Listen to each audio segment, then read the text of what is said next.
Hey everybody, Star 6 Wars 1 here, and welcome to the next movie of Anime Movie Month 3. For this one, we're going to be taking a look at The Garden of Words.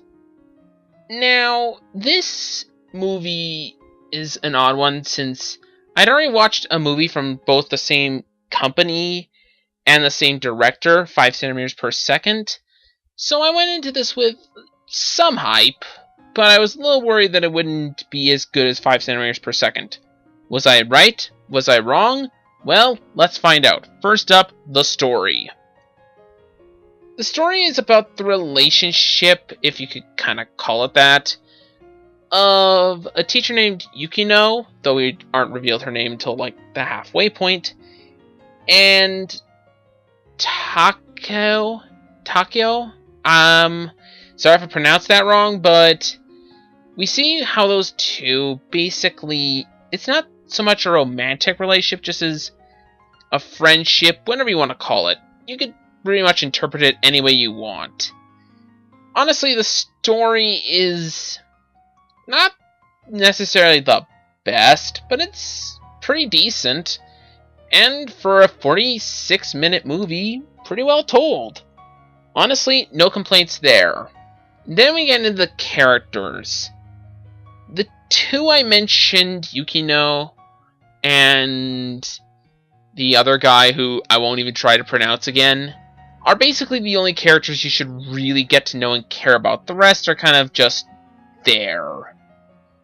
And honestly, don't contribute too much to the story. It's just those two really, they're important. And they're fairly interesting, though I think a few bits of them were underdeveloped, but again, I think that's due to runtime. Honestly, I like the characters, just not as much as I wish I did. Next up is the animation. Easily the best part of the movie. My god, the atmosphere of it looks great.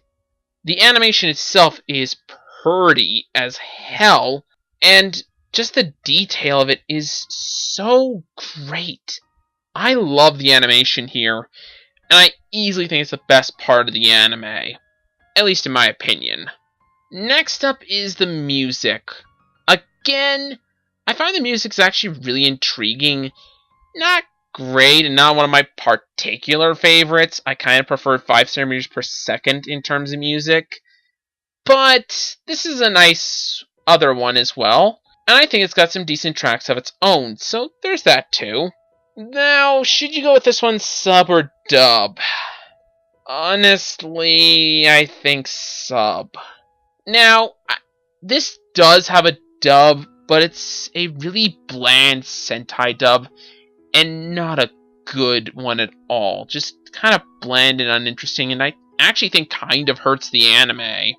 So, on this one, go with the sub. You're better off. At least this time.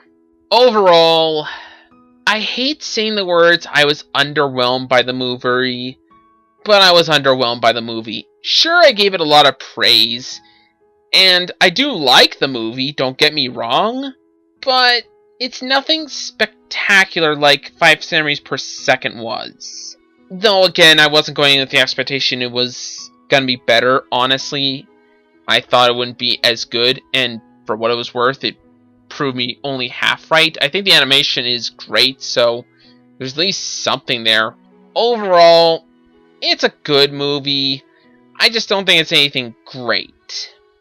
Except the animation, that's great. I give The Garden of Words a 7 out of 10. Honestly, the dub really hurts the anime for me, and since the version I watched, I'm not gonna lie to say that my experience was hurt by it, but it was.